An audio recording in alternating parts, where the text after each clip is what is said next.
తెలంగాణలో మా పిల్లలకు అర్థమైంది నేను చెప్తే. ఈరోజు నిజానికి తెలంగాణలో ఉన్న పరిస్థితికి సావుడప్పు కొట్టాలి, కానీ పెళ్లిలో డీజే కొడతారు చూడు, ఆ డీజే కొట్టినట్టు ఈ ప్రసంగం డబ్బా కొడుతూ గవర్నర్ గారు ఇవాళ రేవంత్ రెడ్డి ప్రభుత్వం ఏదో ఉద్ధరించింది. ఏం ఉద్ధరించింది, ఎవరిని ఉద్ధరించింది? నేను ఒక్క మాట అడుగుతా ఉన్నా.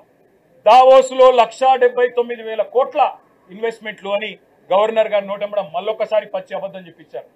పోయిన సంవత్సరం మీరు చెప్పిన 40,000 కోట్లలో 40 పైసలు వచ్చినాయా? దమ్ముంటే రేపు ప్రభుత్వం శ్వేతపత్రం ప్రవేశపెట్టాలని చెప్పి మేము డిమాండ్ చేస్తా ఉన్నాం బడ్జెట్ సమావేశాల్లో. పోయిన సంవత్సరం జనవరి 2024లో మీరు చెప్పిన 40,000 కోట్ల పెట్టుబడులు దావోస్ నుంచి 40 పైసలన్నా వచ్చినాయా?